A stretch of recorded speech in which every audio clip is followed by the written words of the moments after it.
I used to travel quite regularly between Galway and Dublin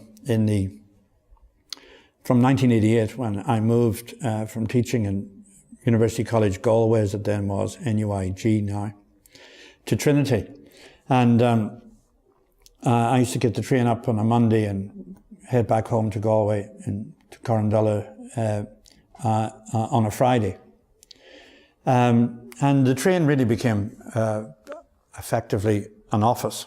This was all pre-mobile phone, and then I'm almost sure in saying pre-computer almost. Certainly I can't remember seeing people with laptops or such things. It's certainly not in the 80s. So you'd be attentive to what was outside as much as what was going on inside on the train, chatting with people that you may know and so on.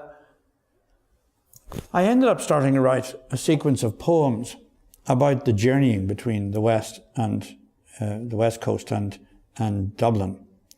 And I'm going to read one of those. It's called Heart of Hearts, and that became the title of the volume itself that the poem comes from. It refers to an individual that I used to see off and on at different railway stations along that route.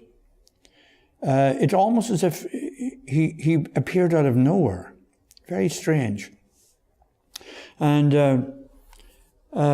you'd almost be expecting to see him sometime, and there he would be on the platform. So I wrote this poem about him. He seemed to me to be like a fugitive figure, almost as if I was imagining him to be there.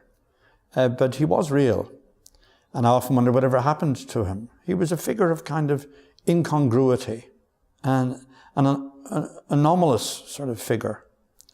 And when the poem appeared in the Irish Times, something which is hasn't happened to me since. When the poem appeared, I received notes and letters from people, quite moved by the poem, which greatly surprised me.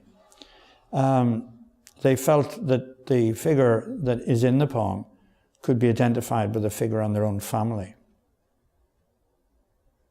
It's like a lost presence, a homeless figure. Heart of Hearts. And also, again, like Little Palaces, I love the resonance of that phrase. You can hear it in people's conversations and the way they think about things, what's actually going on in your heart of hearts, you know, the inner world, the labyrinthine part of your life under the surface. Heart of Hearts. A man on the platform is waiting. He has flared trousers on, or green socks, or a funny woolen hat, and wears, in the middle of damp October, sunglasses. At some distance from directions arrowed to bus, exit, cross over by footbridge, he will stand apart, muttering to himself. And in his hands a carrier bag, rolled up umbrella like a ton weight, and he will look intently at each passer-by because he never knows.